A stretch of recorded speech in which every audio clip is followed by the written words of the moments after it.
मया कृष्णेन निहताः सार्जुनेन रणेषु ये प्रवर्तयिष्यन्त्यसुरा स्ते त्वधर्मं यदाक्षितो धर्मदेव तदा भक्ता अहं नारायणो मुनि जनिषे कौशले देशे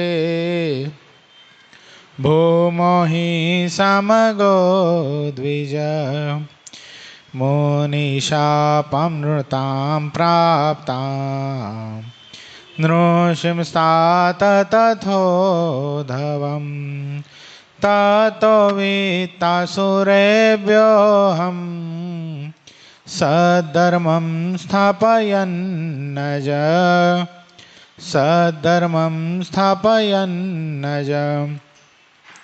ओम अवतारिणे श्री स्वामीनारायणाय नमो नमः। श्री हरिकृष्णाय श्री घनश्यामाय श्री सहजानंद स्वामीने नमो नमः। हे महाराज, આપણા મંદિરમાં પ્રગટ સ્વરૂપે બિરાજતા આપણા સૌ કોઈના ઇષ્ટદેવ પ્રાણ પ્યારા મહાશ્રેયો મૂર્તિ સંકલ્પ સિદ્ધ શ્રી સ્વામિનારાયણ ભગવાન આપણા ઉપર જેમની અપાર કરુણા છે એવા આપણા સૌ કોઈના ગુરુશ્રી પ્રાતસ્મરણીય પરમ વંદનીય મહામુક્તરાજ પરમ પૂજ્ય સદગુરુ સ્વામી નિત્ય સ્વરૂપદાસજી સ્વામી, આપણા મંદિરના મહંત સ્વામી પૂજ્યપાદ હરિચરણદાસજી સ્વામી, આપણા મંદિરના કોઠારી પૂજ્ય પાર્ષદવરી હરેશ ભગત, પૂજ્ય પરમસુખ સ્વામી, પૂજ્ય કરુણાસાગર સ્વામી, પૂજ્ય રામાનુજ સ્વામી, પૂજ્ય પવિત્ર જીવન સ્વામી, પૂજ્ય વિદેહી ભગત આદિ તમામ સંતો પાર્ષદોના શ્રી ચરણોમાં માનસિક સાષ્ટાંગ દંડવત પ્રણામની સાથે વાલાવાલા તમામ ભક્તો હૃદયપૂર્વક જય સ્વામિનારાયણ.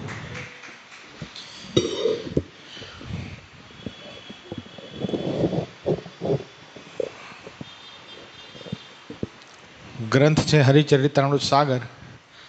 અને ગઈકાલે આપણે બહુ સરસ મહારાજે આપણને સંત કૃપાએ કરીને શું પ્રાપ્તિ થાય અને કેવી રીતે નિર્વાસનિક થઈ જીવાત્મા ભગવાનના ધામમાં જાય છે એવી અદ્ભુત વાત ક્યાં બતાવી હતી? કયા ગામમાં છે મહારાજ? જિંજર. ખોડાભાઈનું. કોનું? ખોડાભાઈનું જિંજર.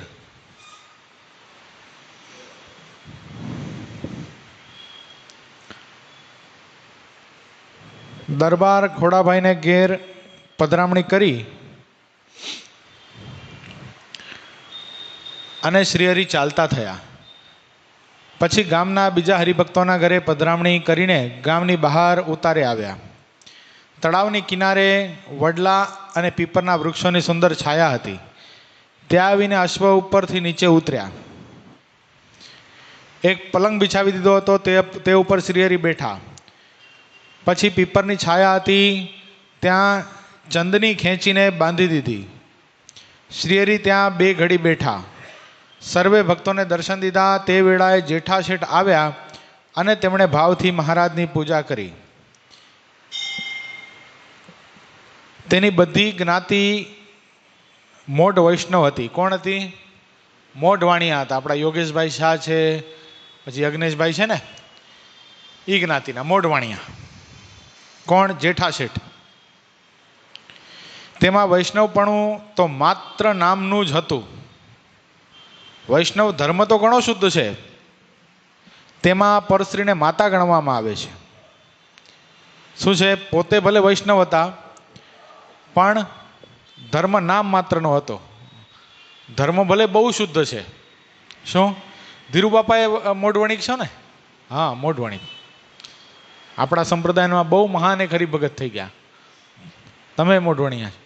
હેમરાજ શાહ શેઠ મહાન ભક્તરાજ, મોઢવણિક જ્ઞાતિનું ગૌરવ કહી શકાય એવા મહાન ભક્ત થયા. આમાં વૈષ્ણવ બતાવ્યા, એ વૈષ્ણવ જ હતા, ચુસ્ત વૈષ્ણવ. એના મતે કોઈ બીજા કોઈને ભગવાન કે તો ચાલે જ નહીં. શું? એનું એક સૂત્ર હતું, સ્વામી તો એક વલ્લભ, બીજા બધા જગતના બાવા. એમાં ઘટના ઘટી સુંદરિયાણામાં એક વખત શ્રીજી મહારાજ પધાર્યા અને મહારાજના દર્શન એના બે દીકરાઓએ કરાયા, પૂજાશા ને વનાશા. એ બંને જણાએ મહારાજના દર્શન કરીને નક્કી મનમાં નિર્ધાર થઈ ગયો કે આ તો સર્વોપરી ભગવાન છે. મહારાજના વર્તમાન ધારણ કર્યા, મહારાજને પોતાના ઈષ્ટદેવ જાણી એનું ભજન કરવા લાગ્યા. પણ આ બાજુ હેમરાજ શાહ શેઠ માને નહીં, હેમરાજ શાહ શેઠ સ્વીકારે નહીં ભગવાનને. આ બંને દીકરાઓના મનમાં એમ કે પિતાશ્રીની ઉંમર થતી જાય છે, ભગવાનનો જો નિશ્ચય થઈ જાય તેનું કામ થઈ જાય. હવે એક વખત સમય જતાં સુંદરિયાણામાં સદગુરુવર્ય અનાદિ મૂળક્ષર મૂર્તિ ગોપાળાન સ્વામી પધાર્યા. ગોપાળાન સ્વામી પધાર્યા એટલે બંને ભાઈઓ પૂજાશા અને વનાશા બંને સ્વામી પાસે આવ્યા અને સ્વામી પાસે બેઠા. સ્વામીને કીધું, સ્વામી બાપુજીને જો સત્સંગ થાય, તમારી આખી જ્ઞાતિને સત્સંગ થાય. શું કામ? બાપુજી આગેવાન હતા. આગેવાન હતા એટલું જ નહીં, એમનો વિટો પાવર બહુ જ હતો, જોરદાર હતા, અને ધર્મનિષ્ઠ પણ બહુ જ. એટલે સ્વામી કે તો એના માટે શું કરવું પડે? લાવો ને અહીંયા લઈ આવો, લેતા આવો એમને. એ કે એમ નહીં આવે. એ કે એમ કહેશું કે અમારા ગોપાળાન સ્વામી આવ્યા છે, સ્વામિનારાયણ સંપ્રદાયના સંત છે, તો નહીં આવે. તો કે કેવી રીતે આવે? જેવી રીતે લવાતા એવી રીતે લઈ આવો. હવે તમારા બાપા છે, તમને ખબર કેવી રીતે આવે ને કેવી રીતે ન આવે. એ કે સ્વામી કોઈ બીમાર હોય ને, વૈદું બહુ સારું જાણે છે, બહુ ઉચ્ચ કોટીના વૈદ છે, કોઈ બીમાર હોય ને તેની ફ્રીમાં સેવા કરવા માટે જાય. બોલો. તો કે કાંઈ વાંધો નહીં, એને કહી દેજો હું બીમાર છું, અમારા સાધુ બીમાર છે, કહી દેજો. કે સારું સ્વામી, વાંધો નહીં, બીમાર પડશો ને? કે હા, અરે લેટી ગયો, લે પથારી ઉપર હાલ. સ્વામી ચટાઈ પાથરી નીચે ઉઈ ગયા કે જાય ને કે બીમાર છું. આ સ્વામીને જોઈતું જ એટલું તો. સ્વામી તો યોગ ઐશ્વર્ય મૂર્તિ.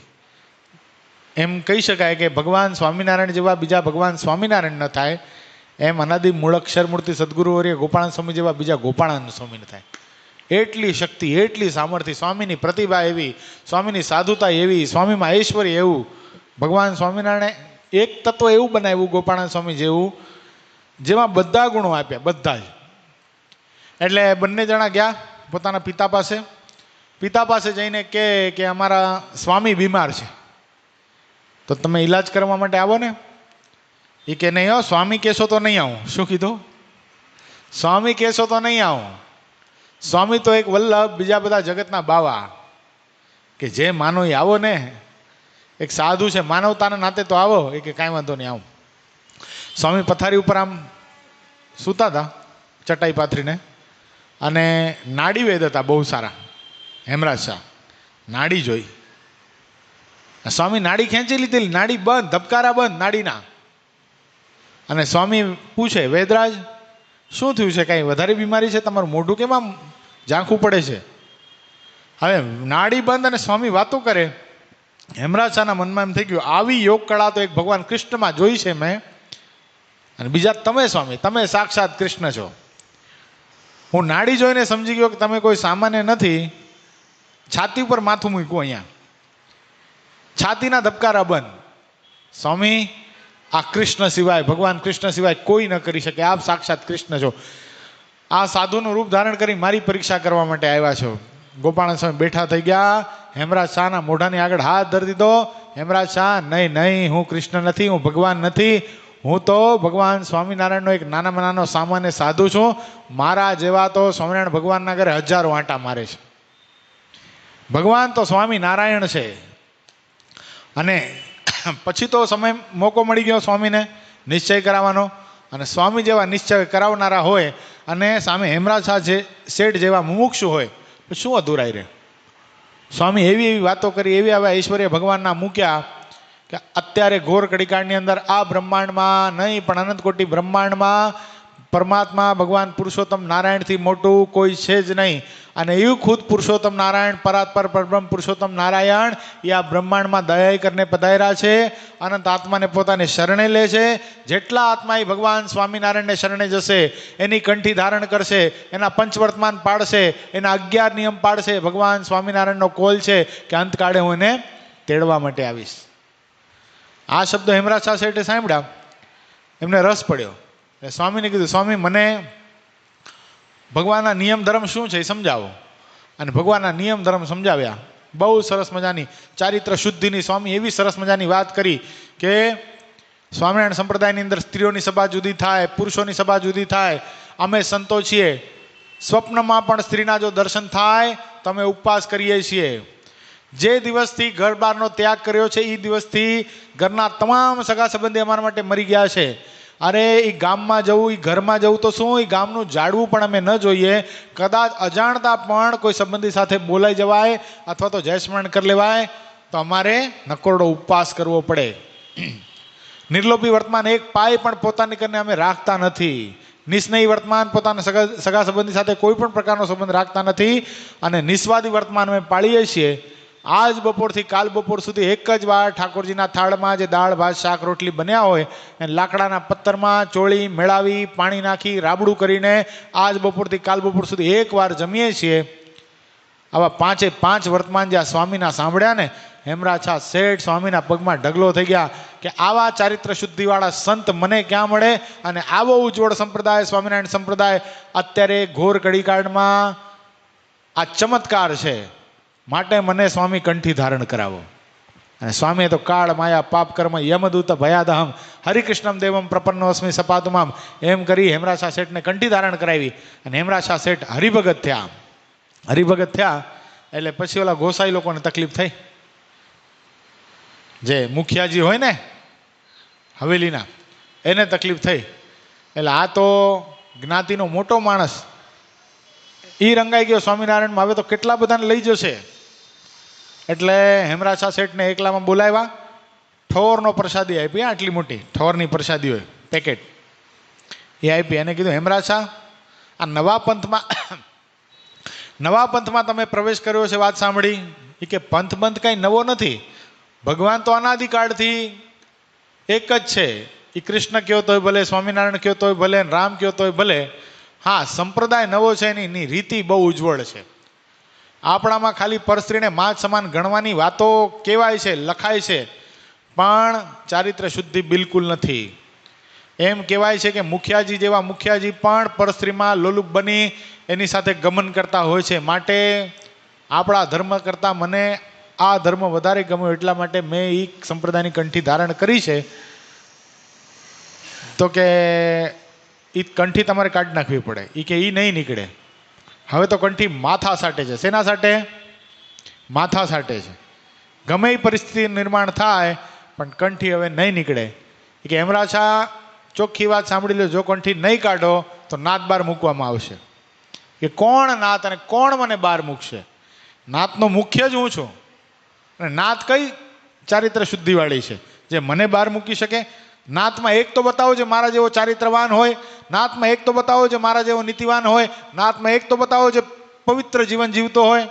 કોની તાકાત છે મારી સામે? અને વિટો પાવર બહુ હતો હેમરાછાનો, જબરદસ્ત વિલ પાવર. એવી વાત કરી પેલા ગોસાઈના મનમાં એમ થઈ ગયું કે આ ડોહો જ્યાં સુધી છે ત્યાં સુધી આનું આપણે કાંઈ બગાડી નહીં શકીએ. આ એકવાર જાય પછી વાત. હેમરાછા જીવ્યા ત્યાં સુધી એવી અણી શુદ્ધ ઉપાસના, મહારાજનો નિયમ, મહારાજના ધર્મ, અને ખૂબ પ્રેમથી ભજન કર્યું. સમય જતા મહારાજના ધામમાં ગયા હેમરાછા.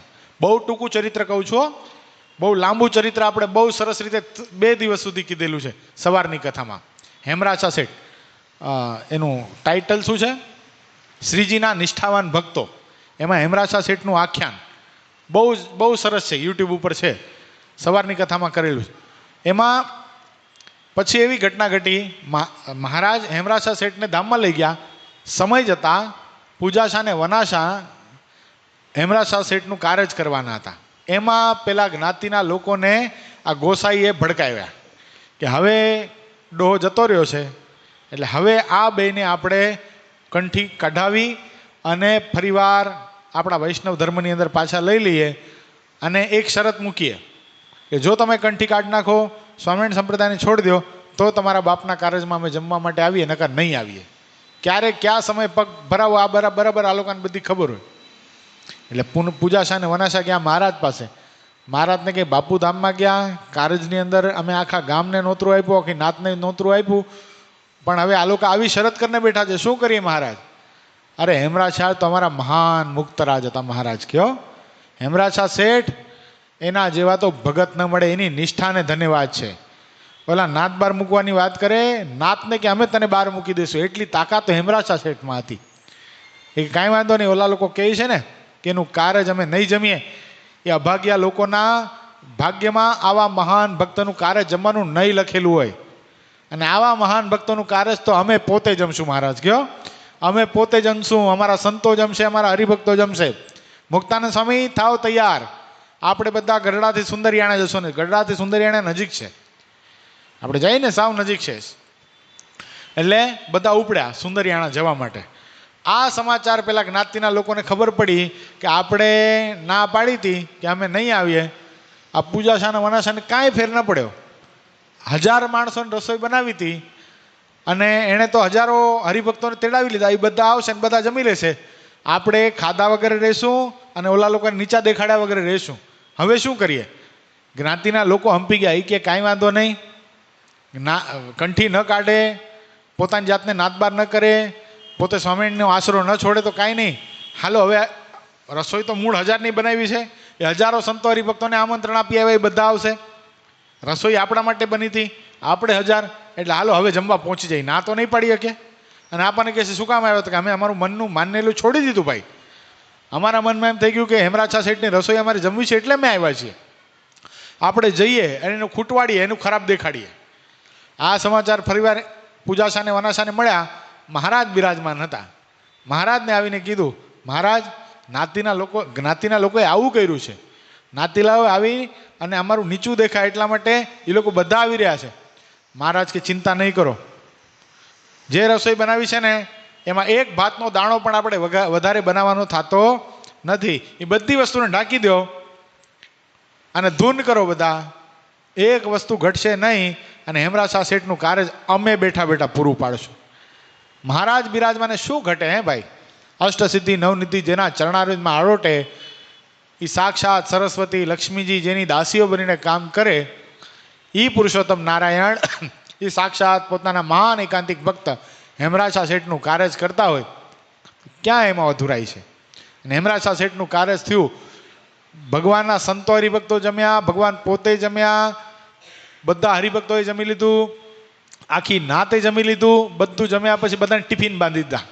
હાલો આ લઈ જાઓ, વધ્યું છે, લઈ જાઓ, વધ્યું છે. સાંજે કોઈ રસોઈ બનાવતા નહીં, આ જ બધાએ જમવાનું છે. આવો પ્રતાપ જોઈને જ્ઞાતિના લોકોને થયું કે હેમરાછા શેઠ ભગતે સાચા, આ પૂજાશા વનાશા એ બે ભક્તોએ સાચા, અને એના ઈષ્ટદેવ ભગવાન સ્વામિનારાયણ પણ સાચા. આ કોણ હતા? મોઢ વણિક હતા. એના ઉપરથી આખું ચરિત્ર આવ્યું.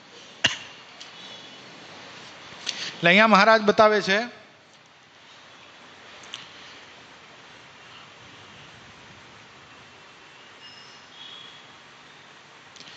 કે તેની બધી જ્ઞાતિ મોઢ વૈષ્ણવ કહેવાતી. કોની? જેઠાશાની વાત આવે છે અહીંયા.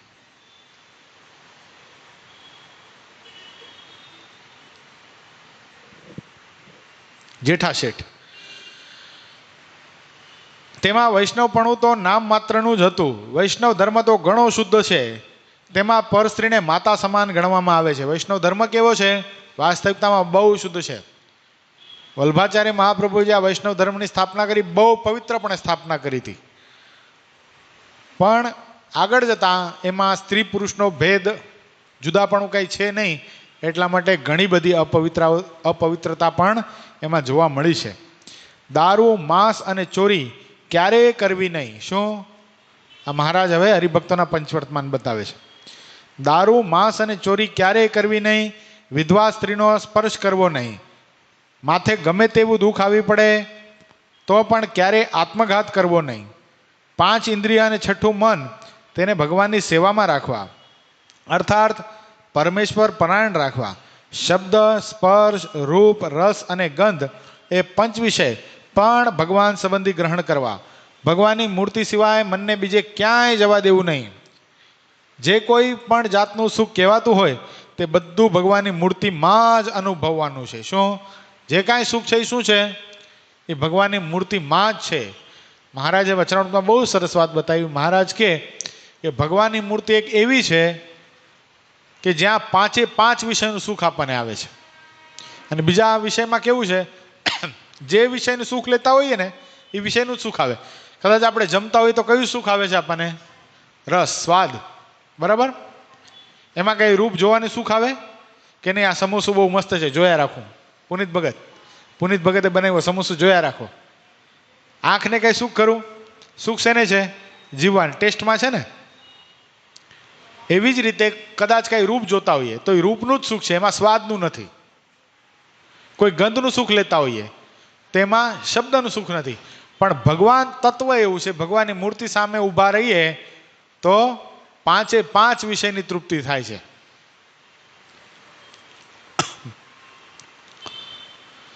ક્યારેય કોઈનો વિશ્વાસઘાત ન કરવો.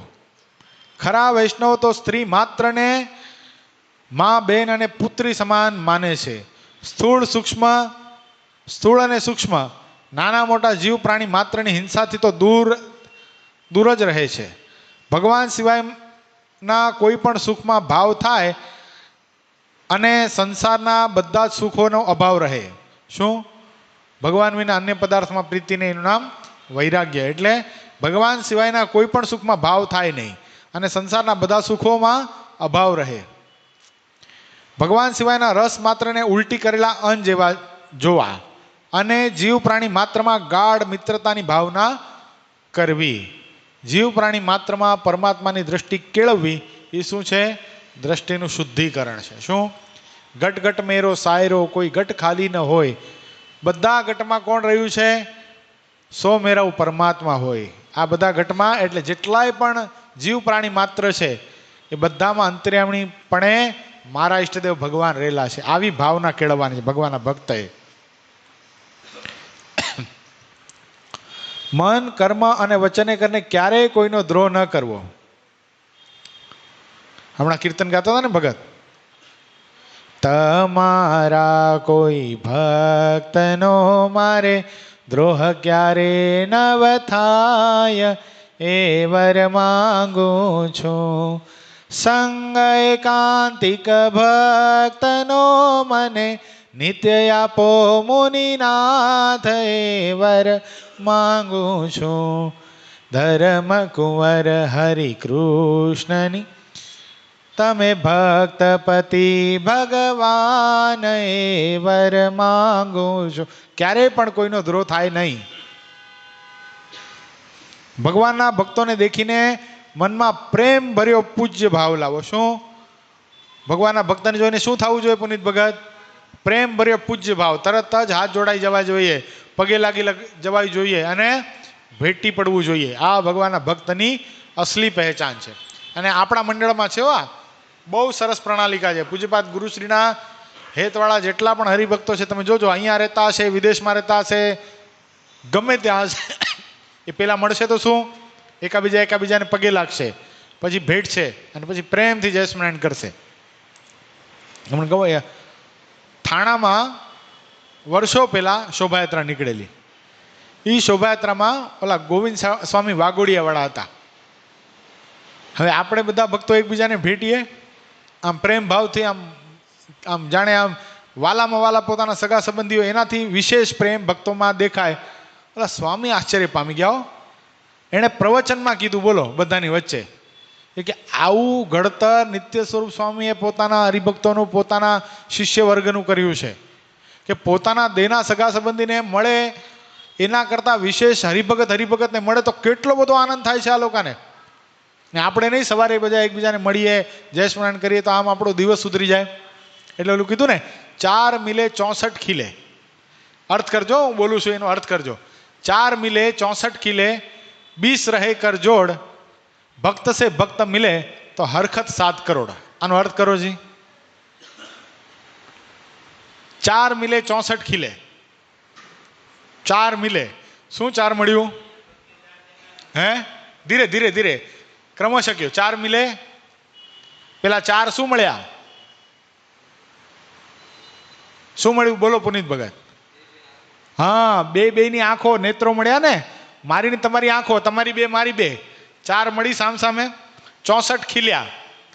32 દાંત તમારા, 32 દાંત મારા, 64 ખીલ્યા. 20 રહે કર જોડ, હાથની 10 આંગળીઓ, 20 રહે કર જોડ, ભક્તન સે ભક્તન મિલે તો હરખત 7 કરોડ. 2 ભક્તો પરસ્પર મળ્યા, 3.5 કરોડ રૂવાડા તમારા, 3.5 કરોડ રૂવાડા મારા. એ બધા કેવા થઈ ગયા? હરખાઈ ગયા, ગુઝબમ્સ આવી ગયા, રૂવાડા ઊભા થઈ ગયા. બોલો, આવો પ્રેમ ભગવાનના ભક્તમાં હોવો જોઈએ. આવું મહારાજ બતાવે છે. જેટલી જાતના વ્યસન કહેવાતા હોય તે બધાને તજી દેવા, વ્યસન માત્રને તજી દેવા ભગવાનના ભક્તોએ. જો કાલે અમારા બાપાએ બહુ સુરવીર થઈને વ્યસન તજી દીધું. આજે સંકલ્પ નથી થયો ને? બિલકુલ નહીં ને? વાહ. રોજ બધા ભગવાનને પ્રાર્થના કરજો જયંતિ બાપાનું બિલકુલ બધું જાય.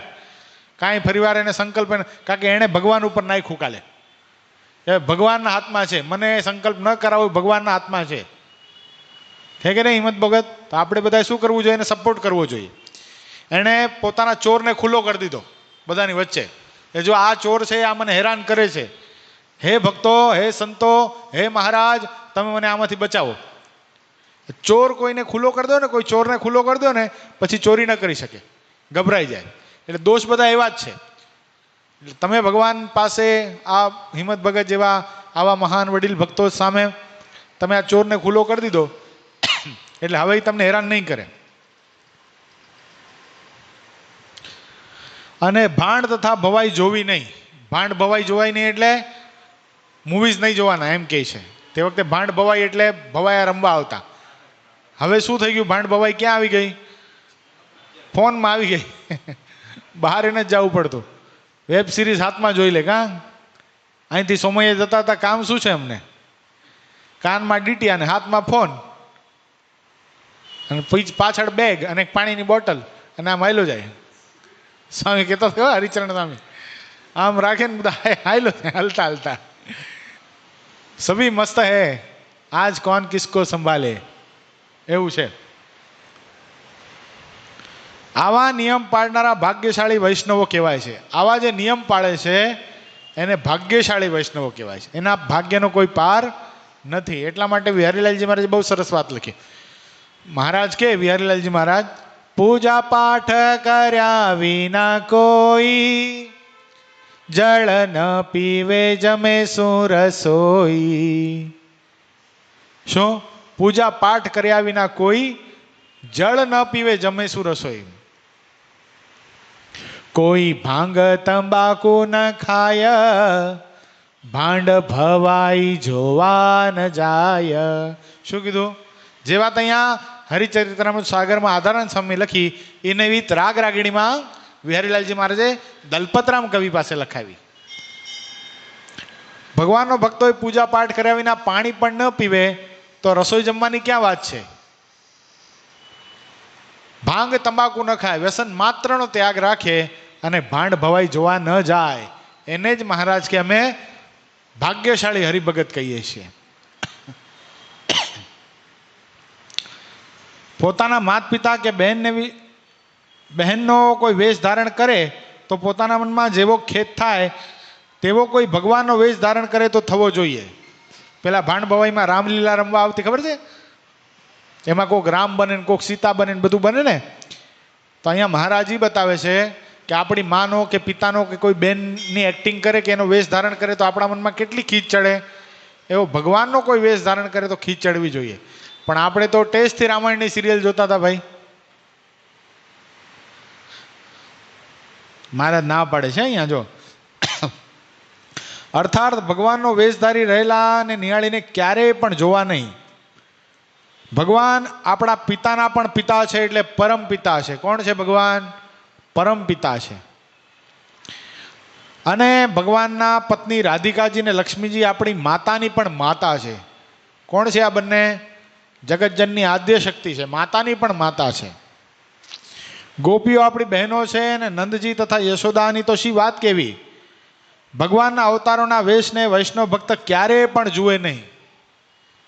એનો મતલબ શું થયો? આધ્યાત્મિક સિરિયલો પણ જોવી નહીં. શું કામ? ભલે સિરિયલમાં એ ભલે ચરિત્ર બધું રામાયણ ભાગવતનું જ આવતું હોય, પણ ચરિત્રના વેશનો ધારણ કરનારો કોણ હોય? એ કપડાં ઉતારીને દારૂ પણ પીવે, એ સિગરેટ પણ પીવે. ખ્યાલ છે? ઓલા મહાભારતમાં અર્જુનનું પાત્ર જેણે ભજવ્યું હતું એ તો મુસ્લિમ છે, મુસલમાન છે.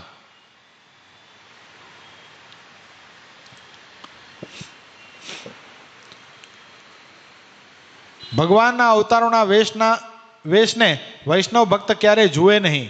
ઉપાસક ભક્ત થઈને જો વેશને જુએ છે તે તો મલેચ્છ અને પતિત સમજવો. મલેચ્છ એટલે મુસલમાન સમજવો એને.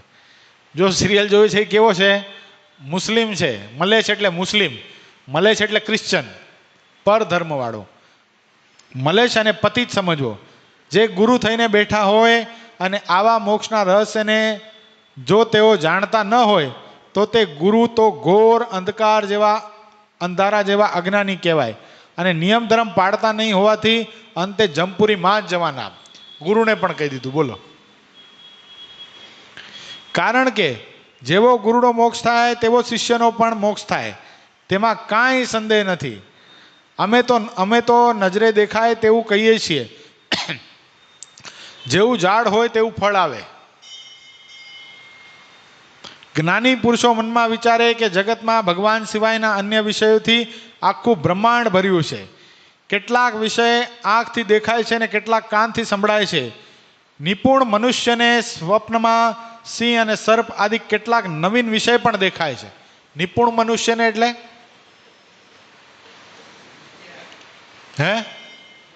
હોશિયાર મનુષ્યને. હોશિયાર મનુષ્યને સ્વપ્નમાં શું દેખાય છે? સિંહ અને સર્પ આદિ કેટલાક નવીન વિષય પણ દેખાય છે. આ ભયંકર વિષયો છે. શું છે? સ્વપ્નમાં સિંહ દેખાય શું, સર્પ દેખાય શું? ભયંકર છે. એણે પૂર્વમાં કાંઈક એવા કર્મ એનાથી થયા છે જેથી કરીને આ જન્મમાં એને આવું દેખાય છે. કારણ કે જીવ છે એ કેવો છે? પૂર્વ કર્મને આધીન છે. પૂર્વના કરેલા કર્મ એને ભોગવવા પડે છે. એ ભગવાન એને 3 અવસ્થામાં ભોગવાવે છે. 3 અવસ્થા કઈ? જાગ્રત, સ્વપ્ન અને સુષુપ્તિ. આ 3 અવસ્થામાં ભોગવાવે. ક્યારેક કોઈને સર્પ દેખાય તો સમજવું એનું મૃત્યુ નિકટ છે, એમ કીધું. સર્પ શેનું સ્વરૂપ છે? કાળનું સ્વરૂપ છે. સિંહ પણ કાળનું સ્વરૂપ છે.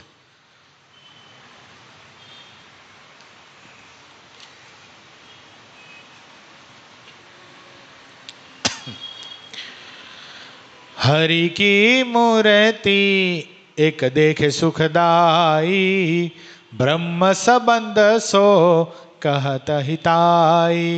हरि बिन ब्रह्म संबंध है जेते, विषय को भोग करन है ते. गुरु के शिष्य कहावे जितना, पुरुष नारी प्रजंत है तितना. पुत्र सम पुरुष सब तेहु, पुत्री सम नारी गुरु एहु. गुरु को यथार्थ होय हरि ज्ञाना, धर्म नियमता पर होय ताना. धर्म नियम में शिष्य को चलावे, आपे वर्ते शिष्य को बरतावे. ऐसे गुरु शिष्य को हो तुधारा, या में संशय नहीं है लगारा. ऐसो सत्संग होवे जहि ठोरा, हरि निश्चय प्रगटते ही कोरा. आचरण करी देखे में आवे, जे तो जामे दैवत रहावे. चक्रवृत्ति करी के जो नामा, चक्रवृत्ति न होत को उठामा. चक्रवृत्ति न हो को उठामा. સુખદાયક એવી ભગવાનની એક જ મૂર્તિ દેખાય તેને બ્રહ્મ સંબંધ કહેવાય. જેમ આપણામાં ગુરુ મંત્ર હોય ને, એમ વૈષ્ણવમાં શું હોય? બ્રહ્મ સંબંધ હોય. એના વૈષ્ણવાચાર્ય એ બ્રહ્મ સંબંધ આપે. પણ બ્રહ્મ સંબંધનો અર્થ શું? ભગવાનની પ્રત્યક્ષ મૂર્તિ દેખાય એનું નામ બ્રહ્મ સંબંધ છે. આપણા ગુરુ મંત્રનો અર્થ શું થાય છે? હે ભગવાન, તમે જ મારી ગતિ છો. શ્રી કૃષ્ણ ત્વમ ગતિર મમ, આપણો ગુરુ મંત્ર છે. બરાબર છે? એનો અર્થ શું થાય છે?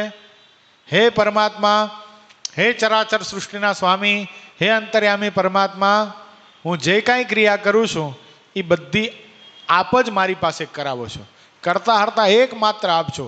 શુભ અશુભ મારાથી જે ક્રિયા થાય છે એમાં હું કરતા નથી. મારી ગતિ કોણ છે? આપ જ મારી ગતિ છો. આ શું છે? આ આપણો બ્રહ્મ સંબંધ છે. સમજાણું? એટલે ગતિ જ્યારે પરમાત્મા બની જાય અને ગતિ મૂર્તિ રૂપે આપણી સામે દ્રષ્ટિ ગોચર થાય ત્યારે સમજવું કે આપણને ખરા અર્થમાં બ્રહ્મ સંબંધ પ્રાપ્ત થયો છે. આચાર્ય મહારાજ પાછી કાનમાં ગુરુ મંત્ર લેવો એ સંપ્રદાયની રીતિ છે, સમજા જેવી વાત છે. પણ એ ગુરુ મંત્રનો અર્થ ચરિતાર્થ કરવો અને ગુરુ મંત્રને જીવનમાં ઉતારી એ ગુરુ મંત્રના અર્થ પ્રમાણે જીવન જીવવું, એ શું છે? એ સાચા અર્થમાં ગુરુ મંત્ર લીધો કહેવાય. બાકી કાન ફૂંકાવી લીધા એ ગુરુ મંત્ર નથી. સમજાણું? કાન તો ગમે ફૂંકાવી લે, પણ એના પ્રમાણે જીવન જીવવું એ સાચો સત્સંગ છે.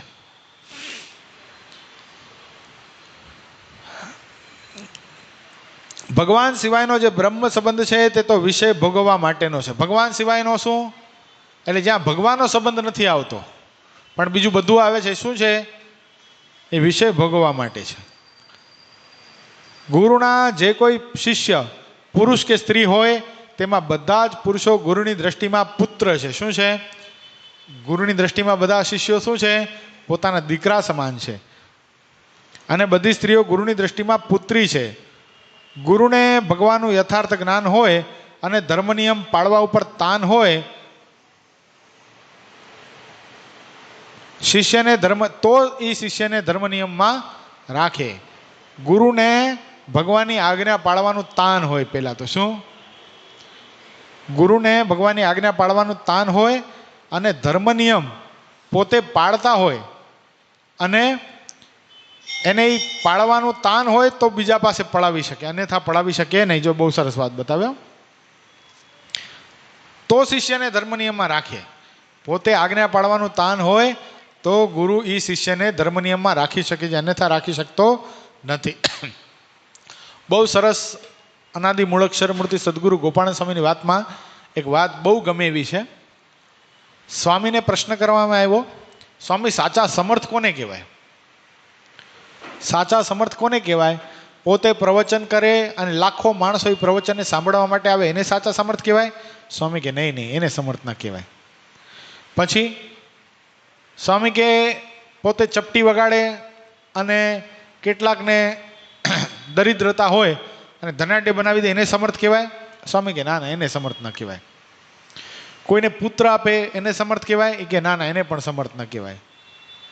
પછી કોઈને શું કહેવાય, શરીરમાં કાંઈ રોગ આદિક હોય, આદિ વ્યાધિ ઉપાધિ મટાડી દે, એને સમર્થ કહેવાય? કે ના, એને પણ સમર્થ ના કહેવાય. પરચા આપે એને સમર્થ કહેવાય? સ્વામી કે એને સમર્થ ના કહેવાય. પરચા તો સ્વામી કે કાળ ભૈરવનો ભૂવો ધૂતકારી મારીને ધૂણે ને એ આપે, એને કાંઈ સમર્થ થોડી કહેવાય. તો કે સમર્થ કોને કહેવાય? તો સાચા સમર્થ એ પોતે નિયમ પાળે અને પોતાના શિષ્ય વર્ગને પડાવે, એ સાચા સમર્થ કહેવાય. અને વ્યક્તિ કેટલો સમર્થ છે એનું માપદંડ કાઢવું હોય તો કેમ કઢાય? તો ગોપાળાનંદ સ્વામી બતાવે. સ્વામી કે એ પુરુષે જેને સેવ્યા છે એટલે એના સદગુરુ કેવા છે એના ઉપરથી માપ નીકળે. બીજા નંબરમાં સૌથી મોટું માપ, એને સેવીને જે સમાજ તૈયાર થયો છે, એને સેવીને એના ત્યાગી શિષ્યો કેવા છે, એના ગ્રસ્ત શિષ્યો કેવા છે, એમાં કેટલું દૈવત છે. જો એના ગ્રસ્ત શિષ્ય, એના ત્યાગી શિષ્ય સંપૂર્ણ નિયમ ધર્મમાં હોય, ચારિત્ર શુદ્ધિ પ્રમાણે વર્તતા હોય, પોતે જેવું બોલતા હોય એવું એનું જીવન હોય, એવું તાદ્રશ્ય જીવન જીવતા હોય, તો સમજવું કે આ પુરુષ છે એ સાચા સમર્થ છે. જો આમ જનરલી આપણે વાત કરીએ તો એવું લાગે ને કે આપણા ગુરુ ઉપર આપણે ખેંચી જઈએ છીએ આ વાતને, પણ આ લખનાર કોણ છે? અનાદિ મૂળ અક્ષર મૂર્તિ સદગુરુ ગોપાળાનંદ સ્વામી. એને ખબર હતી કે આવા પુરુષો અત્યારે હોય અને ભવિષ્યમાં થતા રહેવાના, એટલે સ્વામી આ વાત લખી કાઢી કે સમર્થ. નકા આપણે કેવા સમર્થ માનીએ? મને સ્વામીના આશીર્વાદથી દીકરાનો જન્મ થયો, સ્વામી બહુ શક્તિશાળી છે. અરે ફલાણા ભાઈના પેટમાં કેન્સરની ગાંઠ હતી, સ્વામીના આશીર્વાદથી ગાંઠ મટી ગઈ, કાંઈ ન થયું. આપણે એને સમર્થ માની. પણ એ લૌકિક સામર્થ્ય એ તો કદાચ આ લોકનો કોઈ કીધું ને કાળ ભૈરવનો ભૂવો હશે એ પણ બતાવશે, પણ આ પારલૌકિક સામર્થ્ય છે. અનંત જીવાત્માના જીવનને બદલી નાખે, ચારિત્ર શુદ્ધિ કરી આપે, પોતે નિયમ પાળે, ધર્મ પાળે, ધર્મને પડાવે. અનેક જીવાત્મા એના આશ્રય કરીને પવિત્ર પંચવર્તમાન યુક્ત જીવન જીવતા હોય. અત્યારે ગોર કળીકાંડની અંદર આપણે જોઈએ છીએ કેટલા બધા 30-35 વર્ષના જે યુગલ જોડલાઓ, નવ દંપતીઓ થી 60, 65, 70 વર્ષ સુધીના બધાએ કેવા નિયમ લીધા? આ જીવન બ્રહ્મચર્ય પાળવાના નિયમ લીધા. આ સમર્થ વગર થાય? સમર્થ ગુરુ વગર થાય? હિંમત દાદા શક્ય જ નથી. આજે સવારના મને ધીરુ બાપા કહેતા હતા, મને કે મારે તમને એ જ વાત કહેવી હતી કે સ્વામી સાથે પ્રત્યક્ષ ભગવાન બિરાજે છે. શું? હું તો સ્વામીને બહુ પહેલેથી ઓળખું, હજી સ્વામી સાધુ નહોતા થયા ત્યારથી. અને સ્વાભાવિક વાત છે ને, કારણ કે એમના ગુરુ સાથે સંબંધ, એમના ગુરુ સાથે સંબંધ, તો ત્યારથી ઓળખતા હોય સ્વામીને, ગુરુશ્રીને. તો કે ત્યારથી મારા મનમાં છે કે આજે આપણને મળેલા સંત છે એની સાથે પ્રત્યક્ષ ભગવાન બિરાજે છે. શું? એના હૈયામાં ભગવાન છે. ભગવાન સ્વામિનારાયણ જે પ્રથમના 27મા અવતરણમાં વાત બતાવી કે એવા જે સંત છે, કેવા સંત? જે એમ સમજે છે કે શું અત્યારે જે કાંઈ ઐશ્વર્ય થયા, ભૂતકાળમાં જે કાંઈ થઈ ગયા, ભવિષ્યમાં જે કાંઈ ઐશ્વર્ય થશે, એ મને મળ્યા જે પ્રત્યક્ષ ભગવાન તે વતે થાય છે. અને એને કદાચ કોઈ હાથીએ બેસાડે તોય ભલે, એને કોઈ ગધેડે બેસાડે તોય ભલે, એને કદાચ પુષ્પના હારથી પૂજન કરે તોય ભલે, એના ઉપર કોઈ ધૂળ નાખે, બધું એના માટે સમ છે. એવા જે સાધુ પુરુષ છે એ કેવા છે? તેના પગની અંદર ચાલનારા ભગવાન છે, એના નેત્રની અંદર જોનારા પરમાત્મા છે, એના હાથની અંદર ક્રિયાના કરનારા એ ભગવાન છે. ત્યાં સુધી મહારાજે લખી નાખ્યું. બોલો, ત્યાં સુધી લખી નાખ્યું. મહારાજ પ્રથમના 27મા અવતરણમાં બતાવે, મહારાજ કે એવા સંત છે એ તો બ્રહ્માંડના આધાર છે. એ જીવ પ્રાણી માત્રને જોવાની શક્તિને આપનારા છે, એ જીવ પ્રાણી માત્રને ચાલવાની શક્તિને આપનારા છે. આવા સંત એ ક્યારે કહેવાય સમર્થ? જ્યારે ભગવાનની આજ્ઞાને પોતાને હૃદયસ્થ કરે અને પોતાના શિષ્યને એ પડાવે, ત્યારે એને સમર્થ કહી શકાય. એટલે મહારાજે અહીંયા એ જ વાત બતાવી.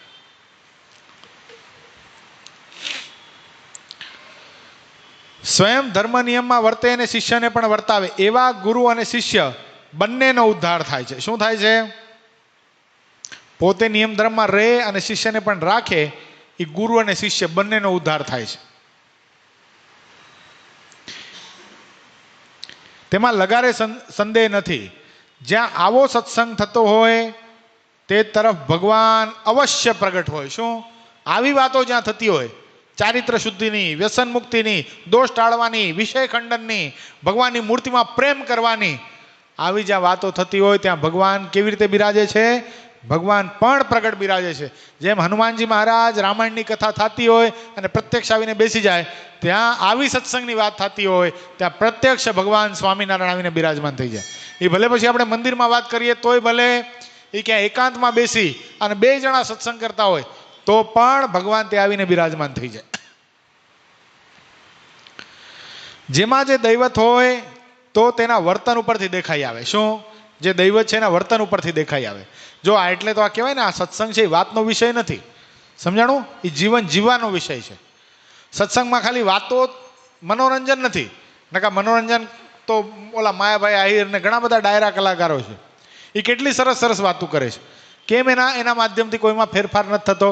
અને ભગવાનના સંતો ભક્તો છે, બહુ સાદી સીધી રીતે કથા કરતા હોય, ભગવાનના ચરિત્ર કહેતા હોય, એની કથા સાંભળીને કેટલાય જીવાત્માના હૈયા ફરી જાય, કેટલાય પોતાના વ્યસનનો ત્યાગ કરી દે, કેટલાય પોતાના કુલક્ષણનો ત્યાગ કરી દે. એનું કારણ શું ભાઈ? શું કામ? એના જીવનની અંદર એનું વર્તન વાતું કરે છે. મુક્તાનંદ સ્વામી પાસે એક મહાત્માજી આવ્યા. એ મહાત્માજી આવીને કે સ્વામી, મારે એક તમને પ્રશ્ન કરવો છે. એ કે બોલો ને. એ કે અમે પણ કથા કરીએ છીએ ને આપ પણ કથા વાર્તા કરો છો, અમે પણ ભગવાનની વાતો કરીએ છીએ, આપ પણ ભગવાનની વાતો કરો છો, પણ આપની સભામાં જે જન આવીને બેસે છે એ વ્યસન મુક્ત થઈ જાય છે, કુલક્ષણનો ત્યાગ કરી દે છે, પર નારીને મા બેન દીકરી સમાન માનવા લાગે છે અને નીતિમય જીવન જીવવા લાગે છે. આવું શું કામ? અને અમે વાતો કરીએ છીએ કાંઈ ફેરફાર નથી થતો. આવે છે લોકો, ટોળા લોકોના આવે છે, પણ આવીને ખંખેરીને જતા રહે છે, ખાઈ પીને મોજ કરીને જતા રહે છે બધા. એવું શું કામ? સ્વામી કે ખોટું ન લાગે મહાત્માજી તો વાત કહું તમને. ઓલા મહાત્માજી હાથ જોડા, કયો ને સ્વામી, ખબર તો પડે. એ કે તમે ક્યારે ચણા ખાધા? ચણા? એ કે હા. શેકેલા ચણા ખાધા? એ કે હા. કેવા લાગે? કે મીઠા લાગે, બહુ સરસ લાગે, પોચા લાગે ને, ખાઈએ એટલે મજા આવે ખાવાની, શેક્યા હોય તો. અને કાચા ચણા ખાધા? એ કે ના, કાચા ચણા થોડી ખવાય, દાંત ભાંગી નાખે, કાચા ચણા નથી ખાધા. કે બસ એટલો ફેર છે. તમે જે વાતો કરો છો એ સાંભળવામાં મીઠી લાગે, સ્વાદ સારો આવે, પણ એને વાવો તો ઉગે નહીં. ઓલો ગરમા ગરમ ચણા બહાર વેચાતા હોય, વાવીએ તો ઉગે ન ઉગે, પણ કાચો ચણો વાવીએ તો માટીની અંદર 4-5 દિવસ પાણી પાઈએ તો તરત ફણગો ફૂટે. એમ તમારી વાતો છે સ્વામી કે એ કેવી છે? એ શેકેલા ચણા જેવી છે. એ લાગે મીઠી પણ એને વાવો તો ઉગે નહીં. પણ અમારી વાતો છે એ કદાચ કઠણ લાગશે, કદાચ એટલો સ્વાદ નહીં પણ આવે, કદાચ એવા શબ્દ શણગાર પણ નહીં હોય, કદાચ એવી શાયરીઓ પણ અમને નહીં આવડતી હોય, પણ અમારી વાતો કેવી છે? એ કાચા ચણા જેવી છે. એ વાવો તો તરત ઉગશે. એ જીવાત્માના હૈયામાં ધર્મ, જ્ઞાન, વૈરાગ્ય, ભક્તિના ફણગા ફૂટવા લાગશે. એનું જીવન પવિત્ર થઈ જશે. એટલું જ નહીં, એ ભગવાનને વાલો થઈ જશે. એવી અમારી વાતો છે.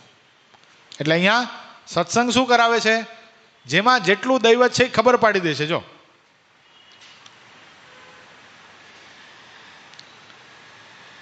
જેમાં જે દૈવત હોય તે તેના વર્તન ઉપરથી દેખાઈ આવે છે.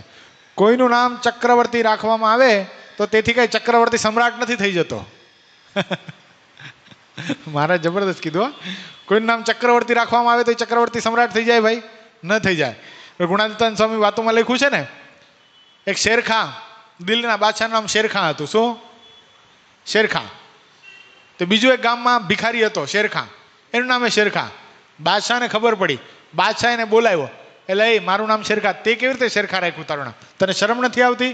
હું તો આ દિલ્હીનો બાદશાહ છું, તે કેવી રીતે શેરખાં નામ રાખી દીધું?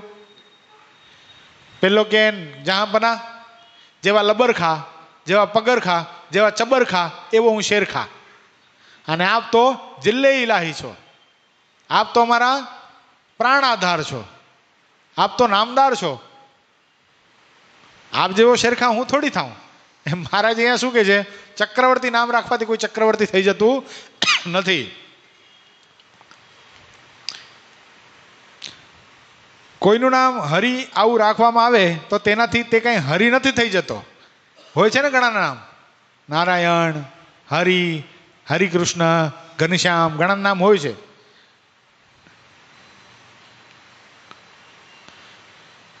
કોઈનું નામ હરિ રાખવામાં આવે તો તેનાથી તે કાંઈ હરિ એટલે પરમેશ્વર થઈ શકતો નથી. એટલે કોઈને ગુરુ કહેવાથી તે કાંઈ ગુરુ બની શકતા નથી. તેમ સંત કહેવાથી કોઈ કાંઈ સંત બની જતા નથી. હવે સમજો, પરમેશ્વરપણું, ગુરુપણું અને સંતપણું તે તો તેના ગુણો ઉપરથી જાહેર થાય છે. આપણને જબરદસ્તી ગુરુને ગુરુ કહેવું પડે છે? એનું જીવન જ એવું છે ભાઈ. અનંત જીવાત્મા એને પોતાના ગુરુશ્રી તરીકે સ્વીકારી લે છે. આપણે તો કેટલા બળભાગી છે. વિચાર કરવા જેવી વસ્તુ છે કે આખા ડોંબિવલી સત્સંગ સમાજને ગુરુશ્રી પોતાના શિષ્ય માને છે. જ્યારે આખું વિશ્વ ઘર સભા જોનારા 252 દેશો, લાખો કરોડો માણસો એમ માને છે કે આ ઘર સભાના વક્તા એવા પરમ પૂજ્ય સદગુરુ નિત્ય સ્વરૂપ સ્વામી અમારા ગુરુ છે. જ્યારે એ ગુરુશ્રી એ પુનિત ભગતને નામથી ઓળખે છે. ઓળખે છે કે નહીં પુનિત ભગત? એ કેવી કેટલી મોટી વાત છે. આ ખાલી હૈયામાં આટલું વિચારીએ ને આપણે ગુરુશ્રીને ફોન લગાડીએ અને ગુરુશ્રી કે બોલું મંગભાઈ બોલ, શું કામ હતું? તરત જ ફોન ઉપાડીને આપણને નામથી ઓળખે, આપણો ફોન એક રિંગમાં ઉપાડે. એનાથી મોટી આપણા માટે પ્રાપ્તિ કઈ હોઈ શકે ભાઈ? આનાથી મોટા આપણા ભાગ્ય ક્યાં હોઈ શકે? જો આપણે ભગવાનને જોયા નથી. આપણે ભગવાનને જોયા નથી. કીધું ને, સંત કો ખુદા મત કહો, સંત વો ખુદા નહીં. શું? સંત કો ખુદા મત કહો, સંત વો ખુદા નહીં, પર ખુદા કે નૂર સે સંત જુદા ભી નહીં. શું છે? સાધુ છે એ ભગવાન નથી, પણ ભગવાનની અમોઘ શક્તિ તો છે જ. એટલે ભગવાન, પરમેશ્વરપણું, સંતપણું, ગુરુપણું એ બધું એના ગુણો ઉપરથી જાહેર થાય છે. જેમાં જે ગુણો રહ્યા છે તે પ્રગટ દેખાય છે. જેમ સૂર્યનો પ્રકાશ રૂપ ગુણ પ્રત્યક્ષ દેખાય છે, એવી તો અનંત વાતો છે. રાજાના ઘરે જન્મ થયો હોય તે બાળક કેવળ નામ માત્રથી જ રાજા કહેવાય. શું થાય? રાજાના ઘરે જેનો જન્મ થયો એ તો નાનપણથી જ એને કહે કે હવે તું મોટો થઈને રાજા થવાનો છો. એને કાંઈ પછી બીજી કાંઈ કરવાની જરૂર પડે નહીં. એને સાબિત કરવાની જરૂર ન પડે કે હું રાજા થવાનો મોટો થઈને. પણ જ્યારે તેમાં રાજાના ખરા ગુણ આવે ત્યારે તે રાજા પદને લાયક બને.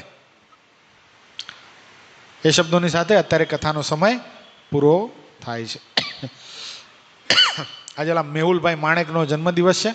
ભગવાનને પ્રાર્થના કરીએ, ભગવાન શ્રી હરિ એમને ખૂબ સુખ, સમૃદ્ધિ, પરિવારમાં શાંતિ અને ભગવાન તરફ આગળ વધારે અને ખૂબ પ્રેમથી નવા સત્સંગમાં આવે છે, પણ સારો સંતોની સાથે ભક્તોની સાથે આત્મબુદ્ધિ છે. ભગવાન એમને ખૂબ પરિવારમાં સુખ આપે, સમૃદ્ધિ આપે એવી ભગવાન શ્રીના ચરણોમાં આજે પ્રાર્થના કરીએ. બોલો હાર પહેરાવી દઈએ. લાવો હિંમત દાદા, હાર પહેરાવો ભગતને. હિંમત દાદા પાસે હાર લઈ જાઓ.